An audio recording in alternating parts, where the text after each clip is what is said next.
The first stage is Angel Island Zone, a tropical jungle near the shore of the island. Visually, it's a departure from the Green Hill style opening stages from the previous titles, making this the first one to start off with something more original. Be nice if the newer games took note here. Let's see how much Sonic and Tails have changed since their last journeys. Sonic retains the spin dash from Sonic 2. The super peel out from CD, however, doesn't return. Likely because that move was critical for time travel, which this game doesn't feature. He does have a brand new ability though, the insta-shield. After jumping, he can muster up some energy to create a shield for a brief amount of time to dish out more damage to stronger foes and protect himself from projectiles and spikes. A sword and shield move in one. He's learning from his previous adventures and turning things around.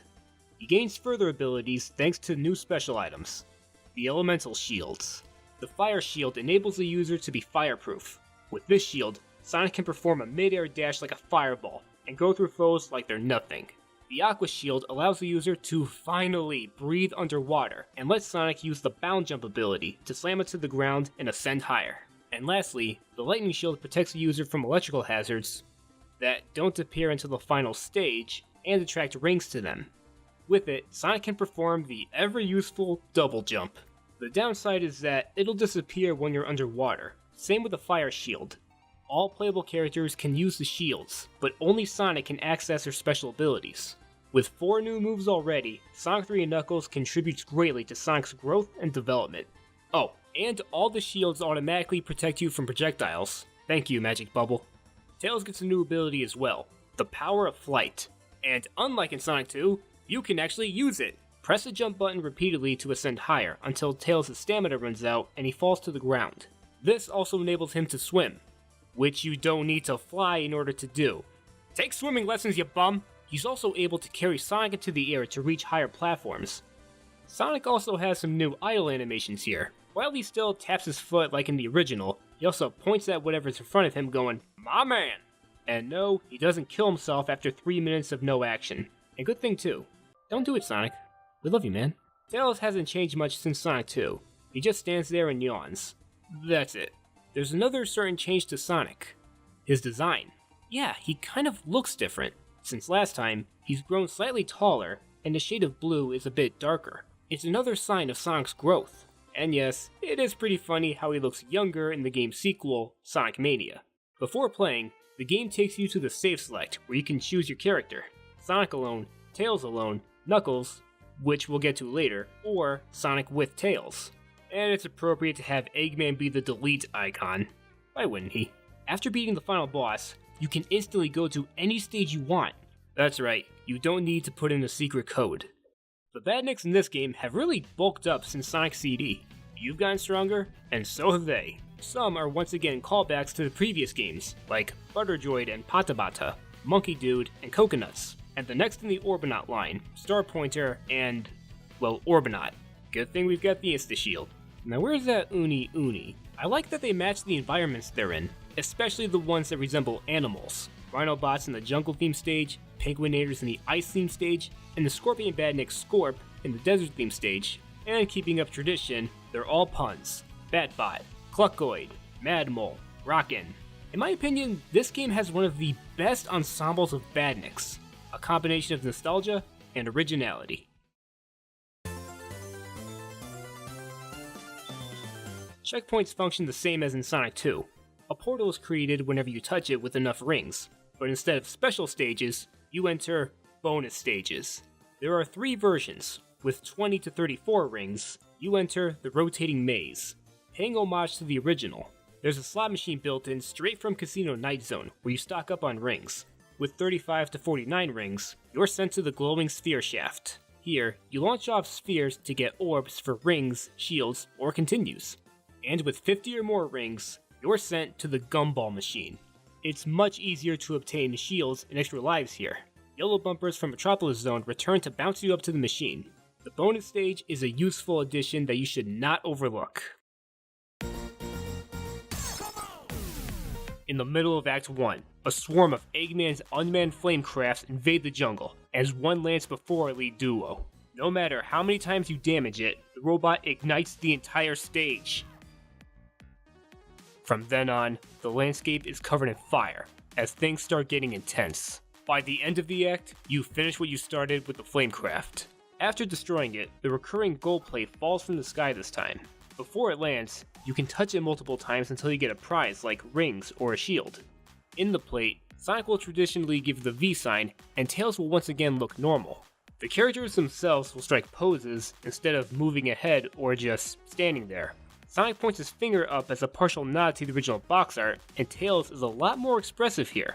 It looks like the shy kid is finally coming out of his shell. This game is the first to introduce the recurring victory theme.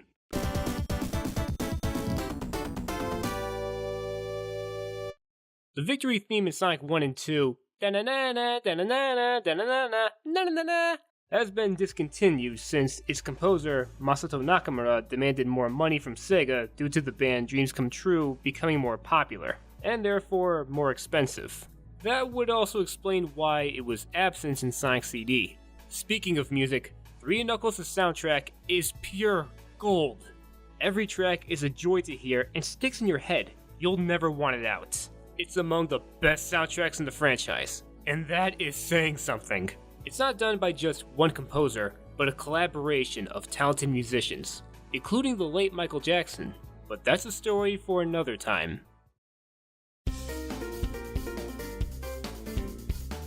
Act 2 of every stage begins where you left off in Act 1, and here's the first, both acts are different.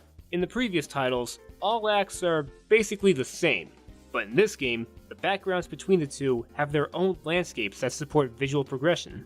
Act 1 begins outside of a pyramid, Act 2 begins inside of one, you get the idea. The two acts also have different songs. They're close to sounding roughly the same, but the Act 2 songs are usually faster paced and more blood pumping.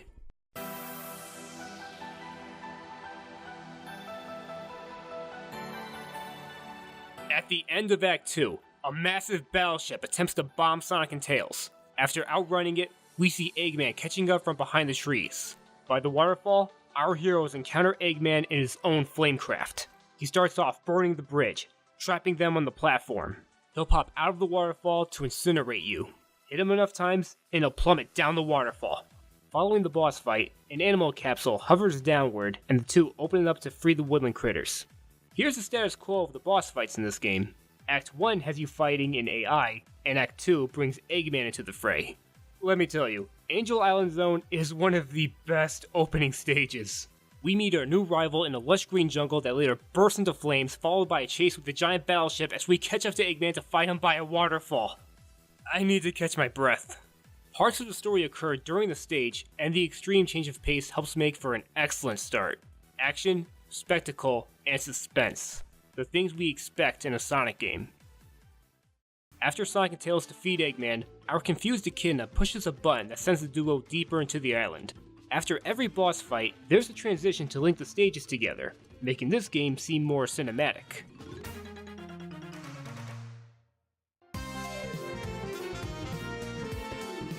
After falling 20 or so stories, our heroes plummet into the ancient ruins of Hydro City Zone. Unlike Labyrinth Zone, its mechanisms allow you to traverse through the underground city with ease. With its technology still kicking, its death traps remain intact and try to kill all intruders. Whatever Angel Island carries doesn't want anyone to get their hands on it.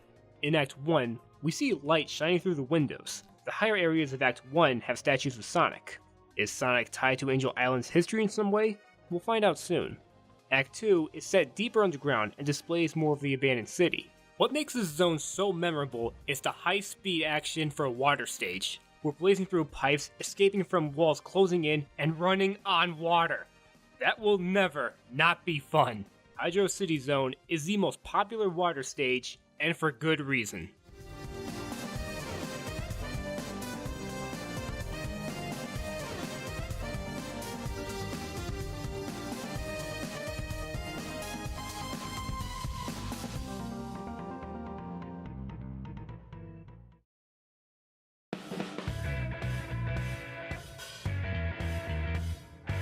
Past the underwater ruins, the two are shot up to the decaying Marble Garden Zone, decrepit temples covered in moss and thriving vegetation.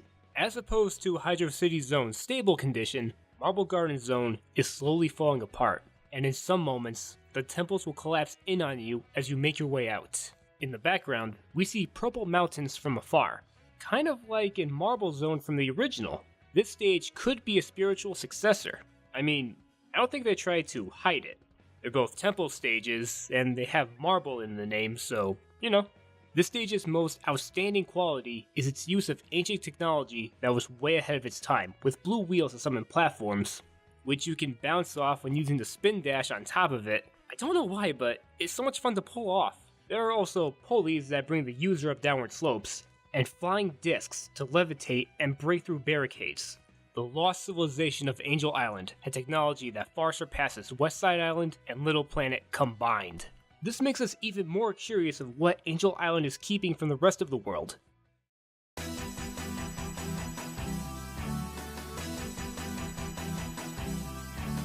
The Act 2 boss battle deserves a mention.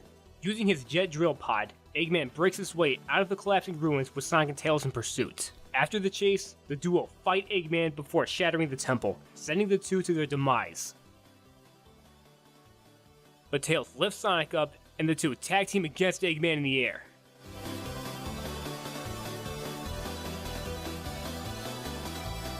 This is one of my favorite boss fights in the entire game, mainly for showing us how Sonic and Tails are working together. Their friendship has developed further since Sonic 2, and it adds dimensions to that. As the sun sets, the two fly further into the ancient region to a place not so ancient. That night, they reached the most contrasting stage in the game, Carnival Night Zone, a lively carnival with bright lights, balloons, a futuristic city landscape, and circus-esque music. Yeah, it is a little inconsistent with the rest of the game's more Indiana Jones-style stages. Maybe the Lost Civilization liked to play carnival games. This zone hints that the civilization possessed electricity or a unique source of power. Some would say that Eggman built this place, but why would he waste his time building a carnival while fixing the Death Egg? I assume this is where Knuckles likes to spend his spare time since he knows this area so well. And while there is fun to be had here, I'm not a big fan of this stage. It drags on, the theme song is kind of annoying, and there's that one frickin' barrel! For most of us, the first time you encounter this thing, you'll get stuck until you run out of time and get a game over. And go insane. Getting past it is easy though. Just press up and down the D-pad in the same direction as the barrel, and you get past it no problem. But still, never forget. Despite its faults, Carnival Night Zone is a colorful romp that undoubtedly stands out.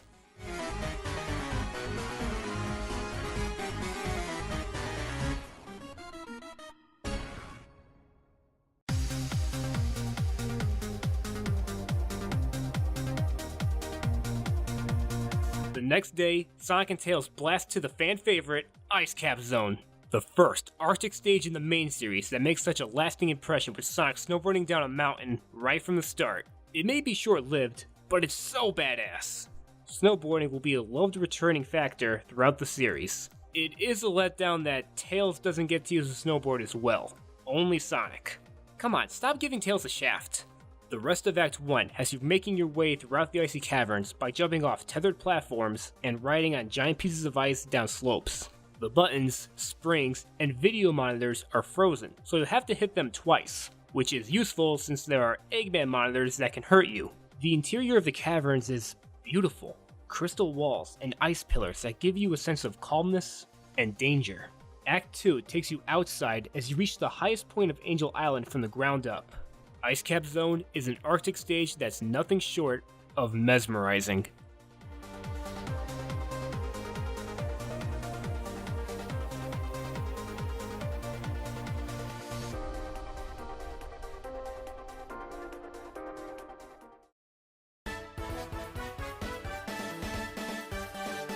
Before moving on, we've come to the new special stage.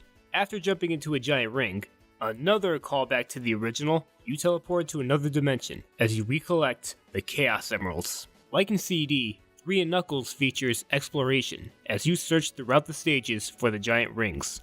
As for the stage itself, you're endlessly running on a checkerboarded planet collecting all the blue spheres. After touching it, it'll become red, and touching a red sphere will kick you out of the stage. The best method to get all the blue spheres is to go in a certain pattern. Instead of gathering them one at a time, cover the exterior of the group. Once you go full circle, the spheres inside are instantly taken care of. Bumpers can be helpful or hazardous. And lastly, you can collect rings for continues. This is more of a thinker's special stage, and it's one of the finest.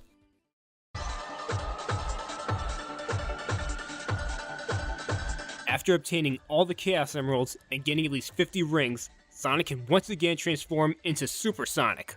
Unlike in Sonic 2 where transformations occur by jumping, transformations here occur by pressing the jump button twice, which is a much needed improvement. But why not use the other two face buttons on the Genesis controller? Just saying. The form itself has changed little since last time. He's faster, able to jump higher, invincible, except when it comes to drowning and being crushed, and rings will deplete in this state until he reverts back to his normal form. And like in Sonic 2, you can't turn it off.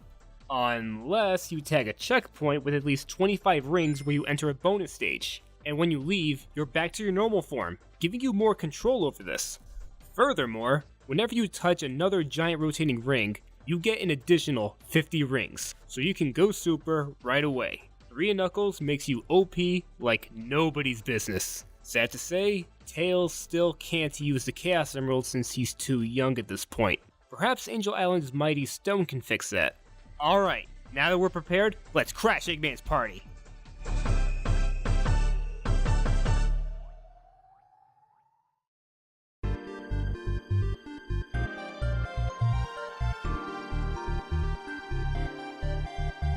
After the snowy mountains, our heroes storm the Earthbound headquarters, Launch Base Zone. Eggman's expected these two, as the fortified launch site is filled to the brim with security systems, barricades, deadly traps, stronger badniks, and Knuckles joining in. In the background of Act 1, we see the Death Egg rising from the ocean, raising the tension as time's running out. Act 2 takes you closer to the station, and brings you to the sinister scientist himself. After swatting him away from ground level, you have the pleasure of hopping into the infamous Egg Mobile, advancing to the completed Death Egg. Knuckles tries to stop you once again, but the vibrations of the rockets launching the Death Egg to the sky disrupts his balance, as the Echidna disappears for now. With the Death Egg gaining altitude, Sonic and Tails battle Eggman in the sky, and the villain's defeat causes an error in the space station to plummet onto Angel Island yet again. But it's just the beginning.